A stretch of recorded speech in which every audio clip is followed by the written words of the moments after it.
Hey guys, welcome to another episode of the Purple Way podcast. My name is Paris Jonas, I'm your host. Today we have a special guest, Sarah Cummings. She's a relationship counselor, and today's topics we're gonna cover relationship. So, Sarah, thank you so much for coming. Oh, you're so welcome, Paris. Happy to be here with you. Perfect. From research about you, I know that you have a diploma in relationship counseling from Relationship Scotland. You also have a certificate in counseling skills, and also you're trained in the internal family systems. And then also in your practice, you use Enneagram method. So I would like to start a little bit with your background. So, kind of what made you decide to become a relationship counselor? I mean, that's a really long question, lots to think about there. I suppose I've always been part of big families, big systems. I have a lot of children of my own. I think relationships are just really interesting in terms of how they define us, how they affect us, who we are in them. So yeah, I've always been interested in them. And more latterly, as I've got older, I've come more to working in this particular area of life. Yeah. No, that's interesting. And I'm sure we will delve into some of these kind of like topics as well as we go along. So the first question kind of for you is how do you define relationship as a, relationship counselor? And then also why are they so important in our life?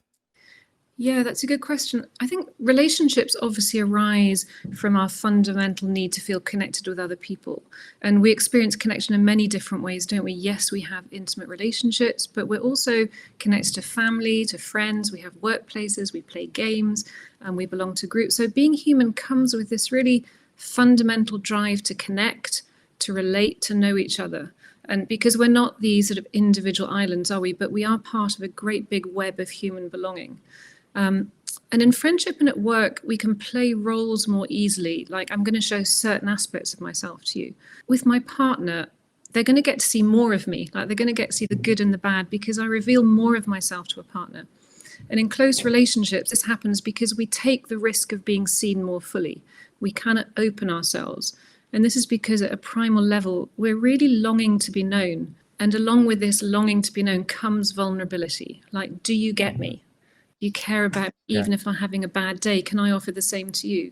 So in an intimate relationship, I'm learning what it means to connect more deeply with you, but I'm also learning to connect more deeply with myself. Like, I'm going to learn a whole lot more about myself in an intimate relationship because there's more at stake. Yeah, that's very interesting. And also, if you think, I think statistically, the person that you spend the majority of your life with will be your partner. So I do agree with you. Also, like probably deciding who you're going to be in a relationship with and who's going to be your lifelong partner is so important when it comes, I think, in life, right? Yeah, definitely. And I suppose they're really important because to your question, at their best, they can be really life enhancing, they can be really transformative, and they're part of what can help make us happy and healthy. But when they're difficult, we all know they can make us feel pretty miserable. So it's like a good relationship really matters. But like in today's society, right? Let's say, for example, I'm 28 years old, right? So a lot of my dating happens online, right? With dating apps and etc. In your experience or from your experience, does online dating have an impact in our relationships? And also, for example, the choices that we can have, you can swipe and swipe and swipe, and within an hour you have seen like 100 people. Is that like a good thing or a bad thing, or does it depend? I mean, you're right. There's so many ways that things are set up nowadays, aren't there, that contribute to this illusion of unlimited choice. Like, it's not only dating apps. But yeah, with regards to online dating, I think the problem with that huge volume of profiles we can look at, we can slightly become fantasists. Like, first of all, I might create this really elaborate checklist and convince myself that somewhere out there in all those profiles is the perfect person for me, someone who will tick every one of my boxes. And then I can build up this impossible list, first of all, of everything I expect from a partner before I've even met them.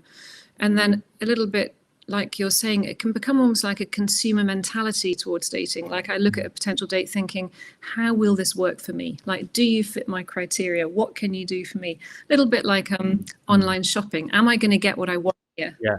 And then I think also because there are so many profiles that we have access to, I think it does create a bit of a challenge because it's often easier to end things because there's always this sense that, well, there's going to be someone else out there who will give me everything I want. And if I just swipe through all these profiles, I'll find them. And that kind of prevents us, I feel, from doing the hard work of, I don't know, like sometimes we need to look honestly at ourselves, don't we? And see, what am I doing to contribute to the difficulties in this relationship? It's easier to just keep looking. People become more disposable.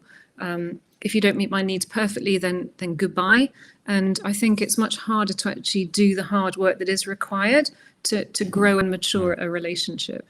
Exactly, because I think there's also the case of like, the grass can be greener somewhere else, right? And I think with relationships, and I don't know if it's like the younger generation or like any generation per se, has this romantic view of relationships. For example, like when you see a romantic movie, the movie does not show you the daily struggle that the Yeah. couple goes through. They just show you like maybe the one or two arguments, but everyone happily lives, everyone lives happily ever after, Yeah. right? And as you say, like, you're looking for the right person or the perfect person. And in the first difficulty, in the first challenge, you're like, oh, he's not perfect, therefore bye bye, I will go to the next one, right? Because it's so accessible to go to the next one. And I think that's the issue as well. And another interesting point that you brought up is like, what can they do for me? Which is maybe also like a very, maybe a egoistical way of looking at a Yeah, relationship.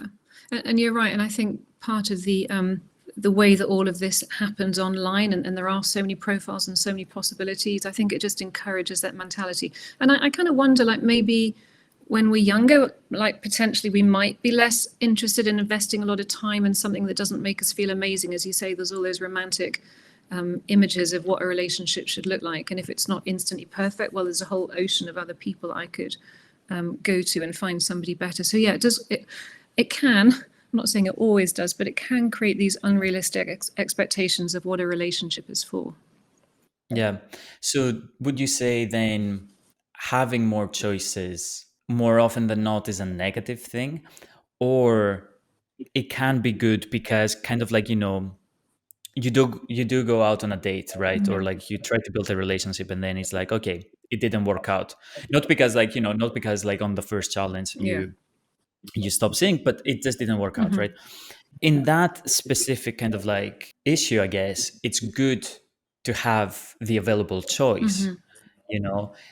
But like, what do you think? Like with the dating apps, like, is it good to have many choices or is it not?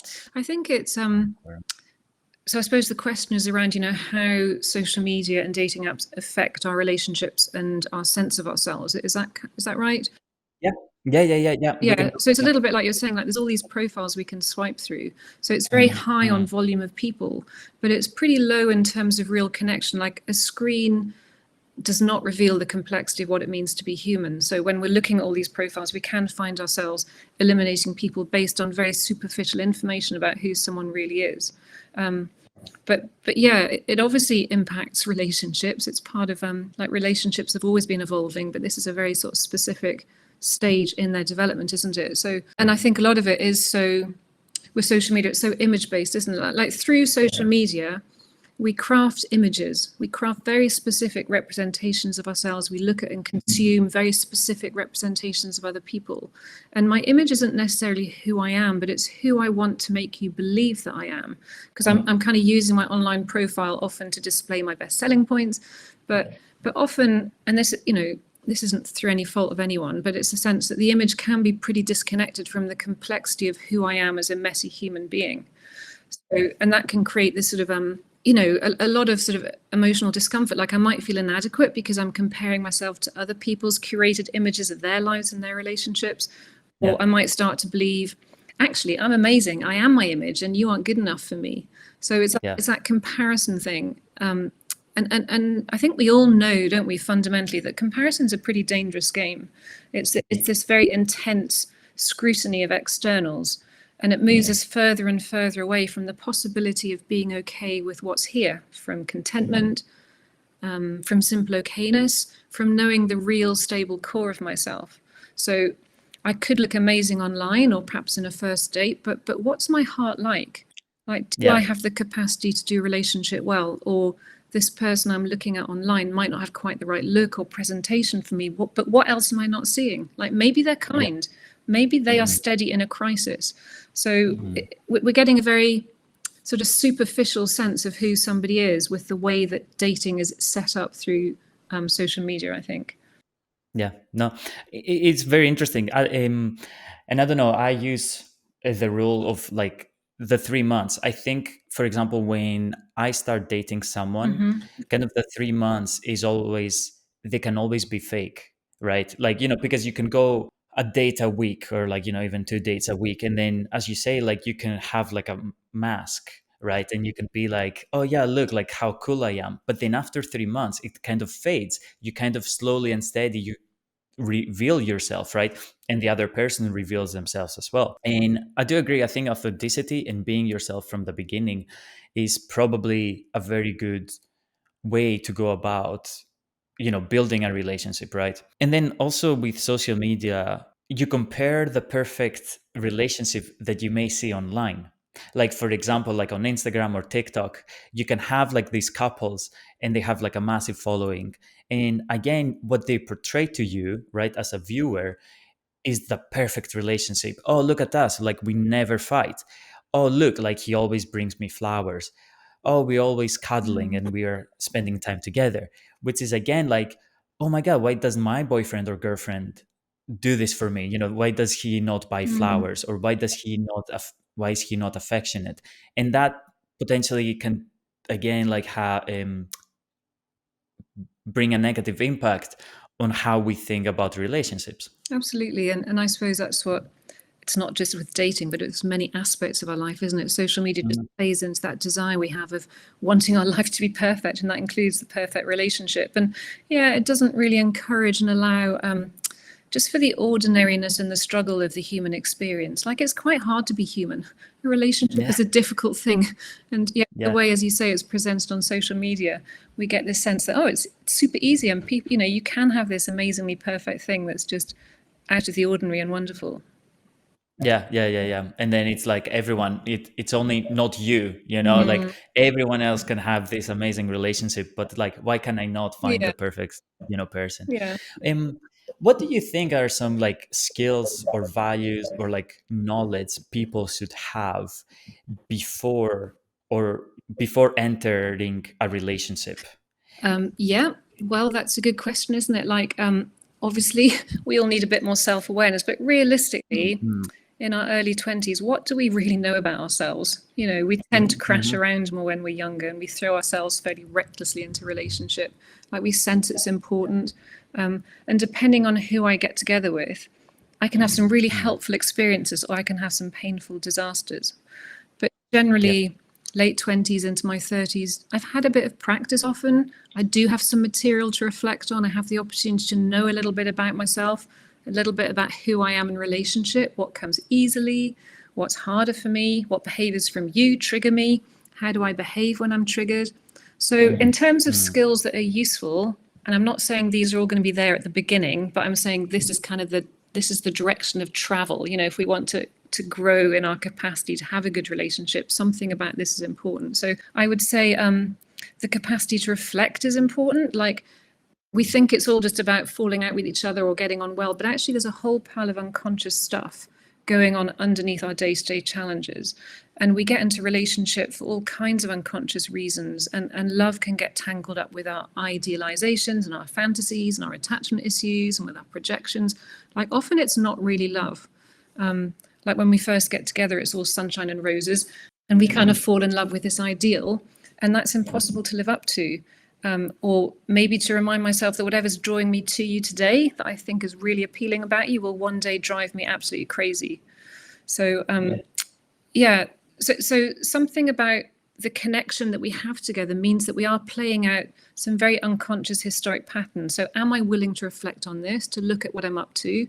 What do I need to work on? So I would say, in terms of skills, the capacity to reflect on what's actually happening is important. I would also say, if possible, some capacity to be with and speak for my emotions. Like, some of us are more detached from emotions. Maybe I feel they get in the way, they slow things down. I might have learned to jump past them or reject them.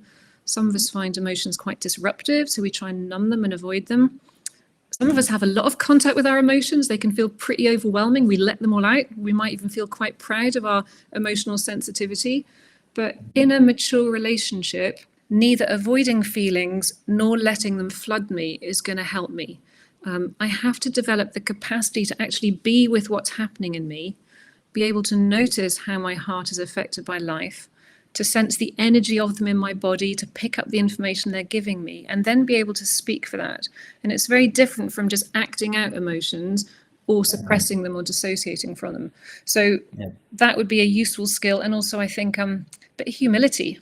Like, we're all hard to live with, we're all Yeah. difficult, and not Yeah. to beat ourselves up about this, but also be honest. Like, we all have work to do. So yeah, in terms of skills, I think, can I reflect on what's actually happening? How skilled am I at sort of being with and speaking from my emotions, and can I stay humble? I would say they're all quite useful things. That's beautiful. I really love it, especially with the reflection. I think as a person, like I try to reflect on my previous relationships, but then I don't know if I, you know, overkill it with my reflection because as a person, I overthink. So it's like over reflection. Yeah.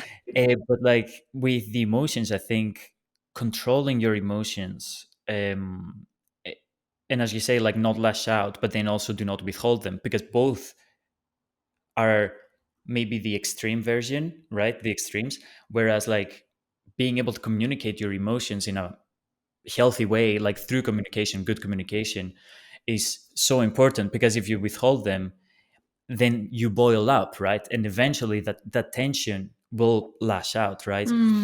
But then also the other side, if you lash out constantly on a daily basis for maybe like small things, then again you're like, the other person is going to think like what's going on, like, like chill, like, or something like For that. sure. It's a really, we don't get many examples of it. If you think back to our childhoods or the adults who are around us, not many of us had very skilled modeling of what to do with emotions. Like a lot of people, like say with anger, some people are Yeah. chucking their anger around left, right, and center, and boiling into rage regularly. It's pretty frightening when that happens. And then there's also people who say, I'm not angry at all. But they're sort of suppressing and being sort of subtly passive aggressive, or all the other ways, as you say, their anger's leaking out. And I think it's a sign of a really mature human being that, that I can, as I said, I can name and notice what's going on for me. I can be with the energy of whatever this emotion is.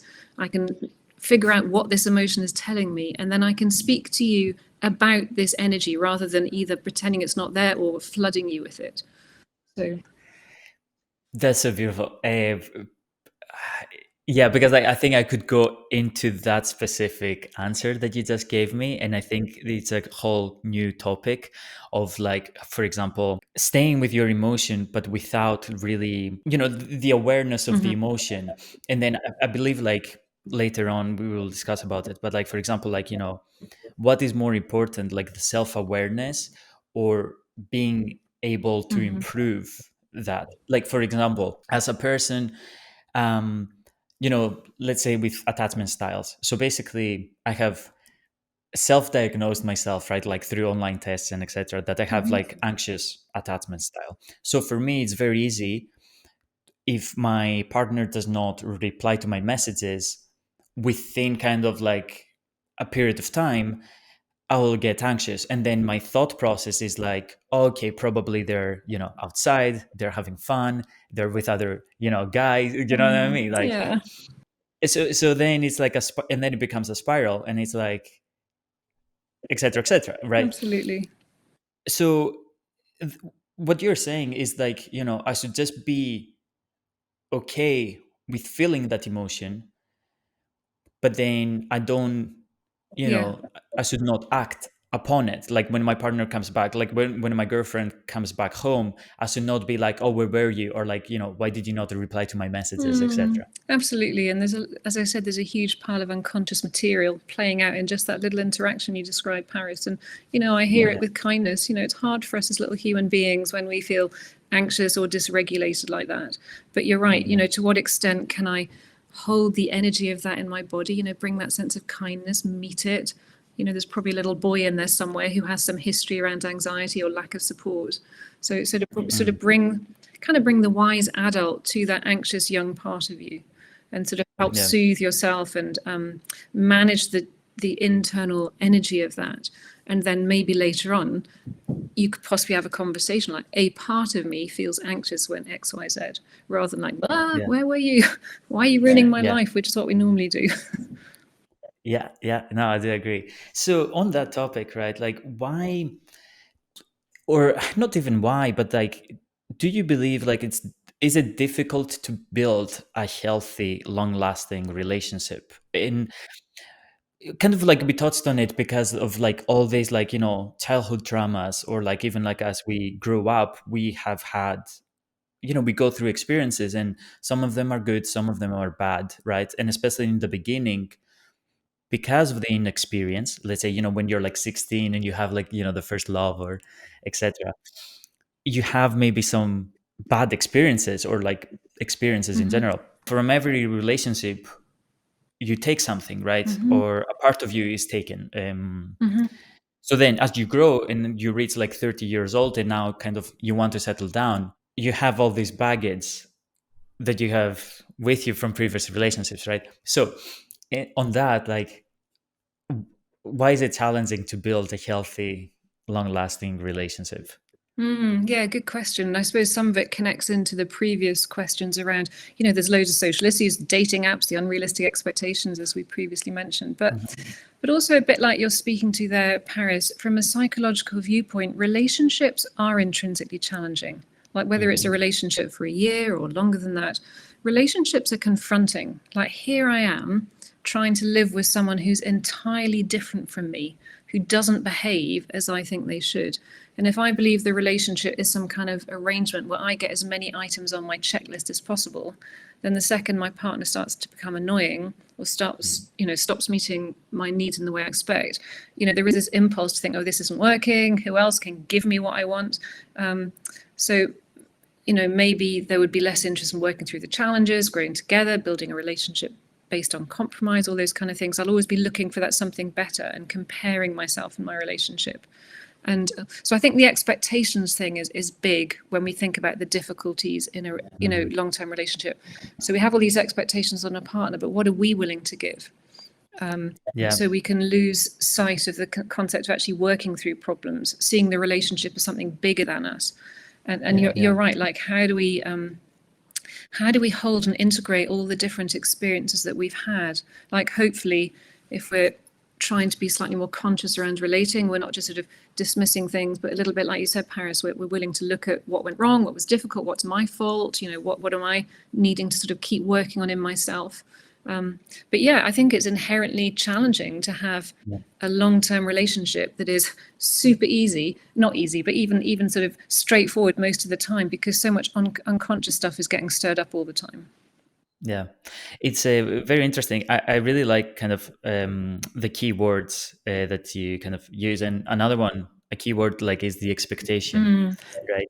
I think we have so many expectations, and of course, like everyone has, right? So therefore, including myself, and it's like you start a relationship, and you kind of already have maybe the expectations. Like, and my expectation in the example that I gave is that I expect you to reply to me within 10 minutes. Once, you know what I mean? Yeah. It's an example. That's why I closed my eyes. I was like, okay, let's, say something obscene. But like, you create these expectations like, oh, they should, reply to me straight away. Like, they have seen the message. Why are they not replying? Right. You can have like weird things like that. Not weird things, but like you can have these type of expectations, right? Is it important, therefore, to kind of like maybe have low expectations, or like where should we balance expectations? Yeah, it's a really good If question, you isn't it? Like, I'm not understand. even sure exactly what the right answer is, but I think realistic expectations might be a word that I Okay. would say. Like it's pretty. I know you were just sort of being making a joke really about texting back in 10 minutes, but we all know it's unrealistic that someone texts back in 10 minutes, isn't it? But I Yeah. get that the anxious part of you would really prefer that somebody did. But sort Yeah. of the adult Paris can hold the capacity that maybe they can't get back to me in 10 minutes. Maybe it'll be a couple of hours. Maybe they're busy, and be okay with that. So the Yeah. deeper work would be if somebody was very anxious around texting and timing to learn what it takes to regulate themselves and sort of hold the anxiety a little bit, like we were saying. So yeah, I Yeah. mean, I can't give a sort of a explicit answer about what expectations should be, but I do sense that we probably need to sort of incorporate a bit of realism, especially when we consider how much social media and the way that we live our lives has skewed what we think of as an Yeah. expectation. Yeah. And then also, I think on that kind of like with the expectations, and I think it's like because the world is happening so fast and it's happening right now, like for example, like, you order something from Amazon, Yeah. the next day is there. So I think maybe as a society as well, we have built the expectations for everything to happen fast or for everything to be instant. And therefore, like, when you have your notifications on your phone, ping, and then you can see that, you receive a message in general in life, even with work and etc. Like, oh, okay, cool, I need to reply straight away because like I got a notification. But like people, as you say, like, you have to have like that mentality that like, they may not be able to reply now, etc., etc. And I also, am. also that sense Mhm. that people are very different. Like we're kind of, you're sort of being honest about that vulnerability around, your system would much prefer if people were prompt and you kind of knew where they were coming from and everything was much clearer. Other people aren't wired like that. They Yeah. don't have that desire. There's other things they want.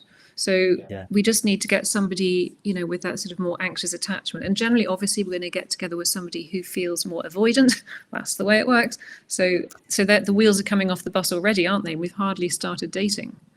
Yeah.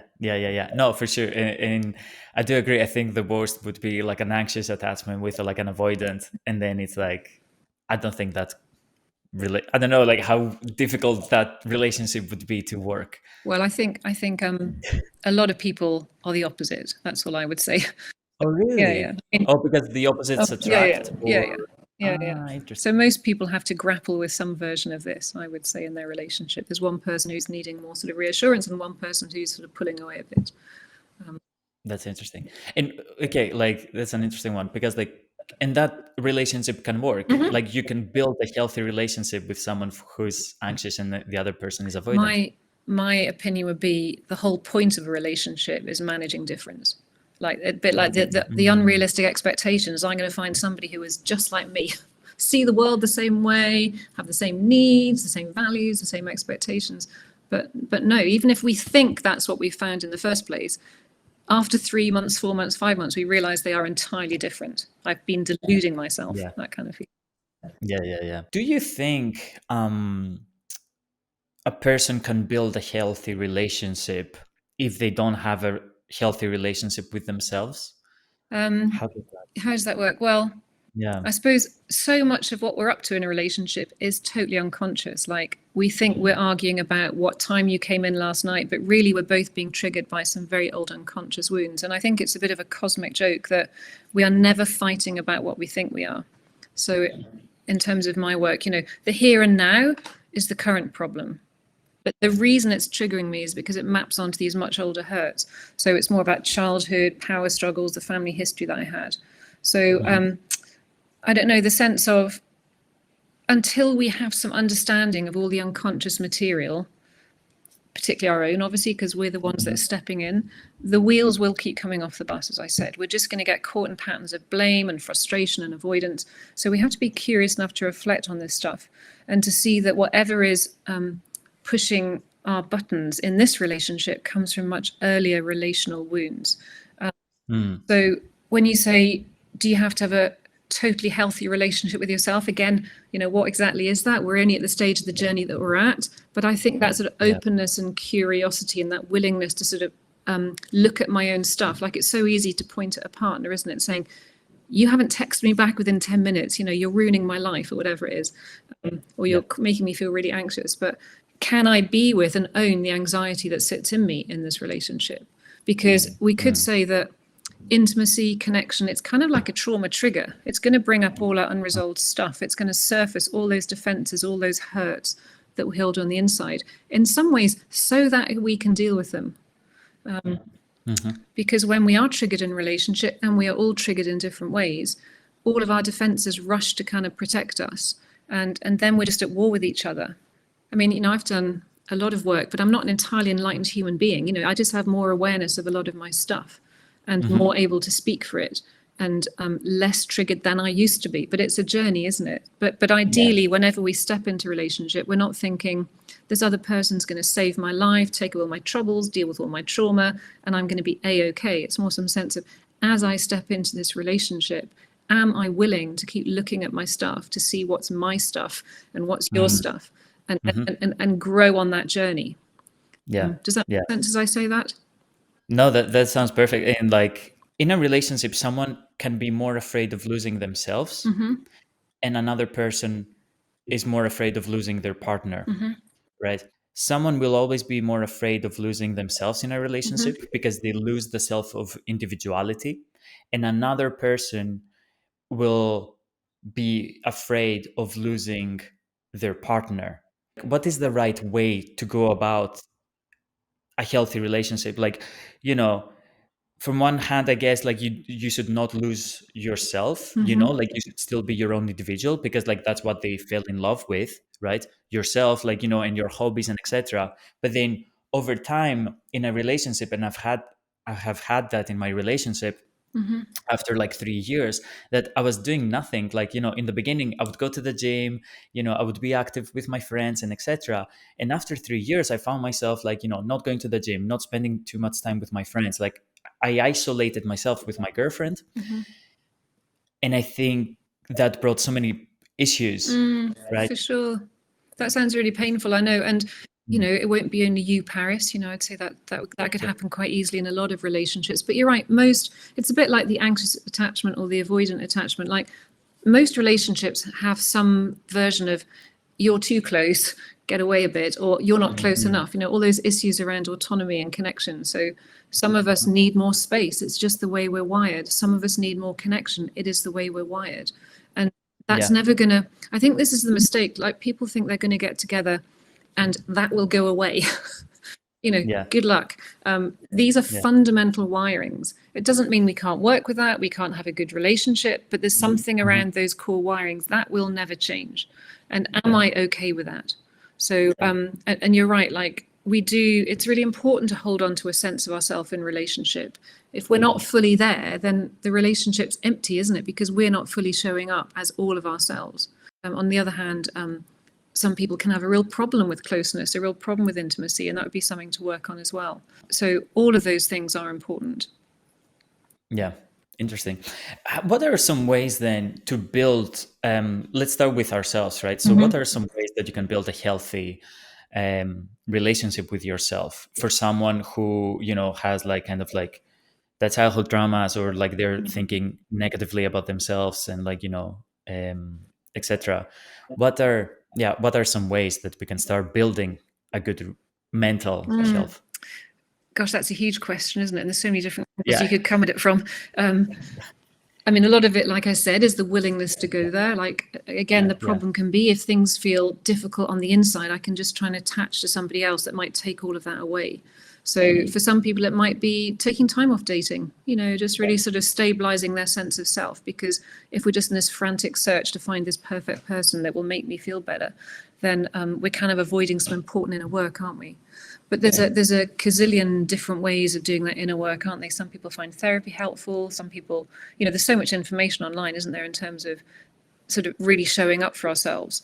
And I think that sort of plays into the question of like, if I'm here enough, how can I be with you? But there's an existential question around this. Like, what does it truly mean to have a relationship with another person?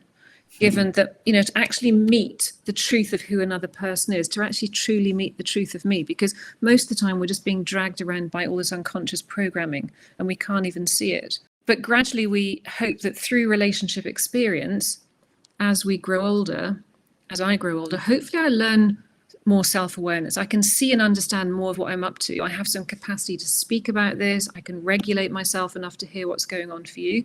And a big point that we're kind of talking to, like, how do I develop the capacity to tolerate difference? Normally, I just want the other person to see things the way that I do, and then they don't. But like, a big part of the work, kind of, we're talking around this, aren't we? Can I let you be you, and can you let me be me? Like, do we value and appreciate the ways that we're different?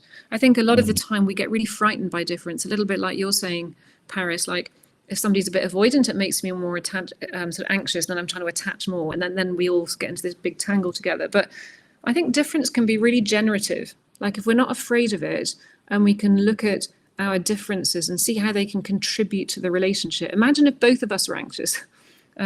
Imagine if both of us were very avoidant. So I think difference can be really helpful if we can sort of lessen our anxiety around it.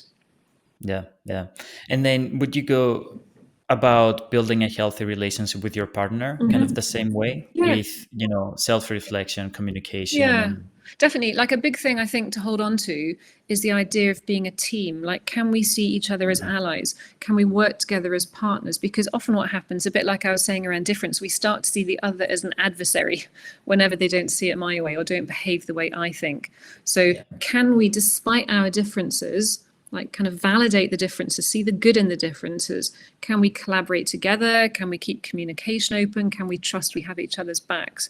And that big thing about, can I separate out my stuff from your stuff? Like, do I know my stuff? Do I know myself? Do I have some handle on my strengths and weaknesses? Do I know something about your inner wiring? Do we have language to talk about this? See where we align and where we are different, because the difference will always be there. And what's good about our difference? That would be a big thing about it. well, I guess like that could be a question of itself, right? Like, is it good to have differences, and like therefore like also then what kind of differences is it good to have with another person? I don't know, Yeah, maybe. well, let me tell you, there'll be a million differences between you, whoever you Yeah, get together with. for sure. It's kind of what relationship is. It's how do we navigate difference? How do we talk about it? How do we hold difference? How do we validate difference? Because we're never going to find, even the illusion, like I said initially, is we find someone and we think they are just like us. We've all had that sort of imaginary thought, haven't we? Oh my goodness, I can't believe we've got so much in common. We think the same about everything. But it doesn't take long before you actually bump up against the edges of another person and you realize Yeah. actually they are nothing like me, apart from some very sort of superficial things. Yeah. In your practice then, like what are some common problems that couples face, and then how do you help them kind of overcome those issues? Like, do you see patterns over the years Yeah, of? yeah. And again, it's a big question, isn't it? Lots of Yeah. answers. But generally, couples come to therapy with some version of frustration and blame. And they have a list of all the things my partner is doing to make things worse, trying to ruin my life. There's this really ongoing, painful argument about reality, like whose perspective is the right one. And we're both fighting about how things should be. We're both blaming each other. And a lot of clients kind of think that I'll definitely take their side and I'm going to get their partner into shape. It's definitely all about the other person. And this is the problem. Like, we think we feel bad because of the other person. And we want them to do life. We want them to do relationship the way that we do. And our frames of references are really clashing. Again, this difference thing. And then we blame the other and there's all this stress and then we disconnect. So it's really painful. So most of the work that I do, like, the content can change, but the fundamental sense of what I bring is helping a couple explore the unconscious programming that's driving all this difficulty. So we start by looking at the predictable cycle of the conflict that happens between us. Again, not the content. The content is irrelevant, but the underlying dynamic that we get stuck in. So when a part of me does this, a part of you does that. And I find parts language really helpful, like getting to know the complexity of my psyche. Like internal family systems, there's not a monolithic Sarah, there's not a monolithic Paris, but there's a range of different parts. And there's parts trying to protect my system and there's parts carrying hurt. I use an approach called it's called IFIO. It's based on IFS, but it's for couples work. And it's getting to know the different parts of both of our systems. And then how do we learn to relate to ourselves from this deeper, more grounded place? And how do I speak to my partner about my experience from this place? So obviously, normally what we do is just bring all our reactivity, whether I'm sort of the angry person or the person that shuts down or the person that gets emotional. It's all that kind of internal reactivity. And we're trying to slow the whole thing down and try and map the cycle and the unconscious parts of us that are sort of really holding pain and challenge from the past. We kind of really want to get, we want our partner to really get us, to fully understand us, to support us exactly the way that we want. Like I said, we kind of want them unconsciously to heal all of our childhood experience, but they're just a fallible human being and they can't always do that. So a little bit like we were speaking to earlier, Paris, IFS or IFIO, which is what I use a lot of. It focuses on me building the secure relationship with myself first. Then anything my partner can add is on top of that. So it's like this way of learning to be my primary attachment figure, not try and give that job to a partner. I'm not sure if that makes sense as I say that. No, that makes total sense. Yeah. No, 100%. Yeah, because like recently I have come to this kind of like in the maybe like last 3 6 months, or like call it 2024, that I'm focusing a lot on my relationship with myself to be a better person, like, for my future partner, et cetera, et cetera. No, that's completely interesting. Have you ever experienced, like, in your practice, like people come to you not because they have an issue, but because they have a good relationship and they want to maintain it or even improve it? Like, does that ever happen? Yeah, it does actually. Really? I Okay, do find that, yeah. I mean, that's obviously, interesting. most people come because there's some kind of crisis and it's all overwhelming and they realize they need some support. So that's a lot of my work. But yeah, I definitely work with clients who, have been together a while, have some sense of, what's going well, what works, but also there might be an edge or something that needs to be looked at. So, Yeah, and it's a big part of the work, isn't it? Like, how do we grow and mature as individuals and as a couple? yeah. And it involves work. And sometimes things have just been out of awareness, and another little piece comes up from the unconscious, and you think, oh, that could do with a bit of time and attention. So, yeah, I definitely do work like that as well. No, that's interesting. And then when it comes to therapy as well, and I think we have touched about it a little bit, what is more important, building that self-awareness, or is it then developing strategies for improving that relationship? Yeah. Gosh, we're all quite obsessed with self-improvement, aren't we, these days? And it Yeah. is. It's a good thing, isn't it, to be working on some level to optimize our life, whatever that looks like. And we Mhm. remind ourselves it's different for different people. Like if I'm a totally driven workaholic, then self-improvement is not in the direction of more goals, achievements, or tasks, is it? It might be more in the direction of slowing down, of trusting there is value in stillness and quiet. If I'm a Mhm. very relaxed, easygoing person, self improvement might be more in the direction of speaking up or taking a stand for myself. So I don't think there's a specific self improvement target. I think that's very individual. Mhm. But so yeah, self optimization, self improvement, it is important. But in most of my work, what I'm interested in is kind of inviting people into those deeper spaces, like dropping Mhm. down, being curious, being compassionate about what is lying there in the dark, in the unconscious. I'm very interested in the spiritual longings, like what does it mean to be human? What does my heart Mhm. want? What's drawing me on? And things like, how do I get to know all the different parts of my system? Again, from a stance of self compassion, not judgment. We can get so frustrated with ourselves, can't we? We can beat ourselves up so easily. But yeah, what does it mean to bring a real heartfelt kindness to myself? And deeper questions like, who am I in my core? Do I have a sense of myself as integrated and stable? So I don't think there's a right or a wrong thing. I'm just saying that's where my particular interest is. And Yeah. I think self-improvement can get a bit obsessive, can't it? Like Mhm. we've all got to optimize ourselves at every moment. I'm not sure that's always the right direction of travel. Yeah. No, I think also there's like it's such a big industry nowadays, like self-improvement. And, it's like, how to do this, how to become that, and etc. And at the end of the day, it's all, like you can go, it's all about profit. It's all about like, making money. And therefore, like there's a whole industry behind of like why they're promoting self-improvement. I do agree with you. Like for me, again, like from a young age, like I went down this rabbit hole of like self-improvement because oh, I need to improve, and then I realized I was doing it wrong, and now kind of like I have slowed down. But and then also probably my parents as well, like my dad, whatever, like he was a little bit like, you can do better, you can do better. Like, and therefore, Yeah, this is where I am yeah, today, right? I get it. And I guess like maybe there's not a one single element, but like what are some important elements for a relationship to be healthy? Be healthy, yeah, for sure. I mean, a bit like we've said already, like if we think we're going to meet the perfect person who totally gets us, meets all our needs, always up for sex, never has a bad day, good luck with that project. At the Mm, end of the day, whoever we are in relationship with will never fully get us, never be Mhm. fully able to meet our needs. And I think we do have to be real about this. A bit like we said, there is no ideal partner, there is no perfect match. And, Yeah. when we think of the weight of expectations that a relationship has to shoulder, it's really hard. Like once upon a time, relationships were about physical survival. We got together so we could have safety in numbers, so we could help each other eat. It was about the survival of the species.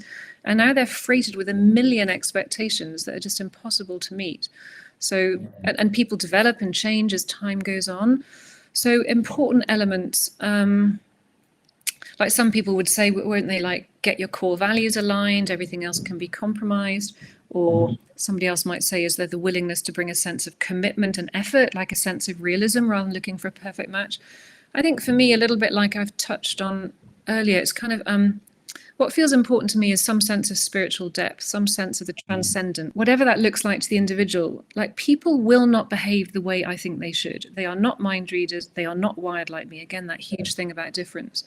There's a very nice quote that I like, which says, people hurt and disappoint us, but there are no other kinds of people. In other words, everybody will hurt us. I'll be hurt at some point by everyone I love.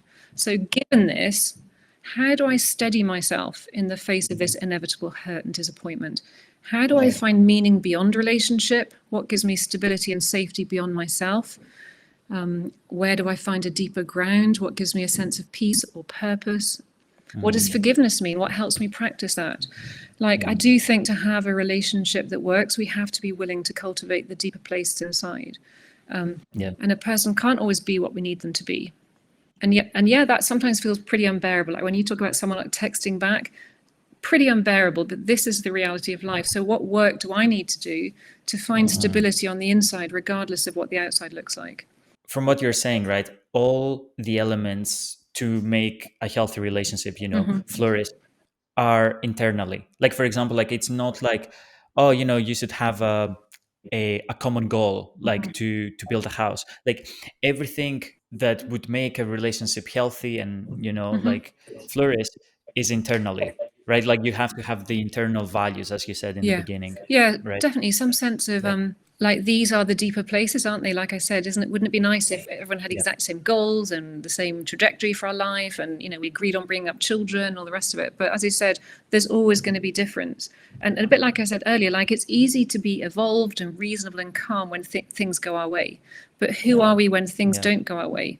Where do I find the inner resources and capacities to support me when actually I just feel quite triggered and I just want to do all of my normal reactivity? So yeah, I think sometimes we do align on the outside. Sometimes the stars align and there's bits and pieces that we have in common, but there will never be 100% in common. And there will be things that everyone I love does that drives me insane or upsets me or hurts me. And if I'm just basing my sense of self on that connection, on that relationship, it's pretty destabilizing. So I do think we need to cultivate something steadier on the inside, that regardless of what the outside looks like, I can continue to sort of manage myself, regulate myself enough, meet my hurts and pains myself when somebody else can't do that. Otherwise, there's just too many expectations on just a flawed human being that is our partner. Yeah. Oh, interesting. And when it comes to resources, do you recommend books, like when in your practice, or like what kind of resources would you recommend for a young person to kind of like dig a little bit deeper and kind of understand For sure. maybe basic psychology, or like, yeah, Yeah, for exactly. sure. And Yeah. nowadays we're kind of blessed and cursed with so much information, aren't we? Whether as you Very say, true. love languages, attachment styles, we can read about these things. And a bit like we've been talking about, we're trying to find language for difference, aren't we? Like I see things this way, you see things that way. It's okay for us not to be the same. But the danger is we can have a lot of information, we can read about all these things, but how does it change the lived experience of our relationship? But like I said, it's easy when I'm feeling good, when everything's going my way. I can make really conscious choices, I can remember your love language, all the rest of it. But when things don't go my way, and I'm annoyed or frustrated, generally I'm just triggered back into all my stuff, and it becomes more about survival, not that sense of teamwork. It all becomes it's all about my experience, and your experience is much harder for me to have contact with. Yeah. The tool that I use the most and that I find pretty well, for people that get into it, it can be really sort of life-changing. It is the Enneagram. I don't know how much you know about that. I did have a look because I saw through your website, and it's basically this like 9 kind of like characteristics. Yeah, it's kind of, I mean, it's a very on the one hand, it's a very simple model. It's a model of nine, a model of 9 particular points, human capacities, gifts, and strengths. And on the other hand, it's an incredibly profound spiritual path. I think that's why it really speaks to me. So, but on a sort of, in terms of a relationship, a bit like we're saying, what we're trying to do is figure out, what is my way of being in the world? Why do I do the things I do? And if we kind of look beneath the surface of that at the unconscious level, kind of the dots join up. There's kind of like a particular shape that I sort of use a lot of the time. And what's more, my partner doesn't see the world the same way, doesn't have the same lens, doesn't have the same defenses, doesn't have the same issues, doesn't have the same triggers. So I find the Enneagram a really powerful tool in relationship, because when I'm working with a couple, we can spend a lot of time in the weeds trying to figure out what's going on in the unconscious. But the Enneagram sort of gives us a very clear map to sort of look at these particular tendencies. Like what's my particular trigger if I'm this number? What's my particular defense mechanism? What do I actually have to work on? The Enneagram sort of maps all of that out for you. So it provides, I find, very kind and compassionate language around difference. And as I said, that's my main job when I do work with couples. How do we find language for the difference? How do we find language for the fact that I need to see it this way and you need to see it that way? And the Enneagram kind of bridges that gap and says both of these ways of seeing things are entirely valid. They have their own internal logic, their own internal coherence, they have their own gifts. It's always lovely to be reminded of our partner's gifts rather than things that annoy us about them. You know, at our best, we have these extraordinary capacities together, but that when we're triggered, we're dropping into the low sides of our type, and then the wheels are really coming off the bus. So whenever I work, to be honest, in most of my work, I'm always inviting people into that conversation using the Enneagram. It's an invitation. Some people might not want to do that, but I do find it's a very you know, on a purely practical level, it's a quick way into the material, but on another level, it's an incredibly profound journey that can really impact your life. Like, it's the most useful tool I've ever found to work with the unconscious. Yeah.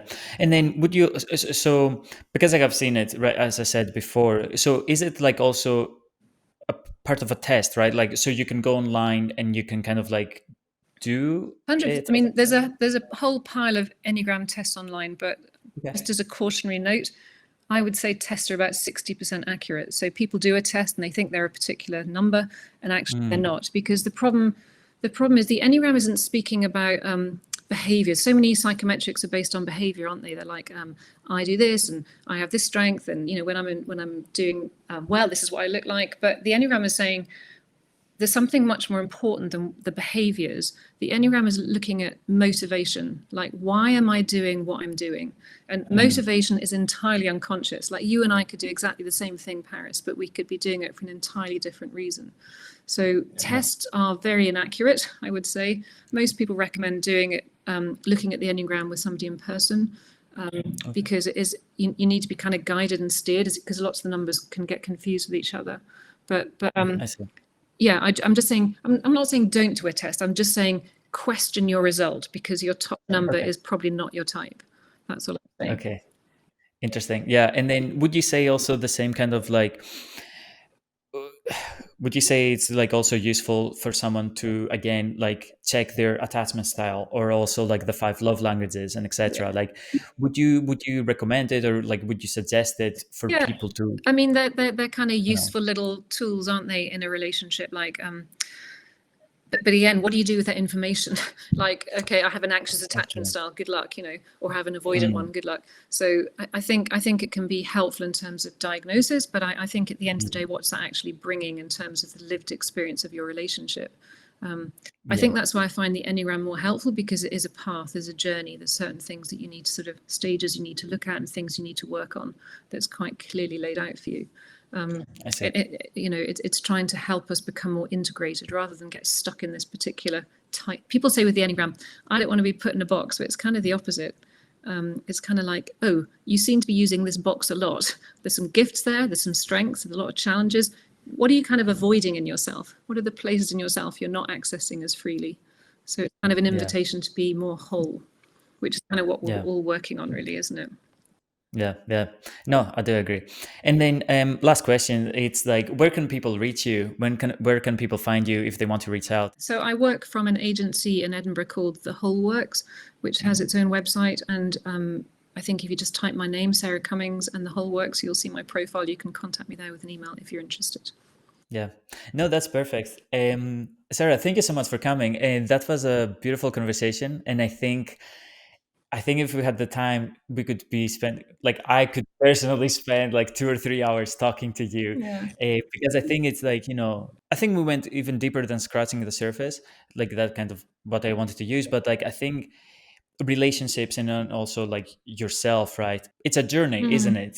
Throughout your life, you will always have these thoughts and etc. And like you will always kind of mm, maybe struggle with your mm. relationships. Absolutely. Like I said, it's hard to be human. Relationships can be really triggering and intense, and yet they can be a source of great joy and contentment when they go well and when we have more understanding of ourselves, more realistic expectations. And, as I said, some contact with the deeper capacities that can steady us when things are more challenging. Yeah, yeah. No, thank you so much. Thank you so much for your time as well. You're very welcome. Pleasure to be with you, Paris.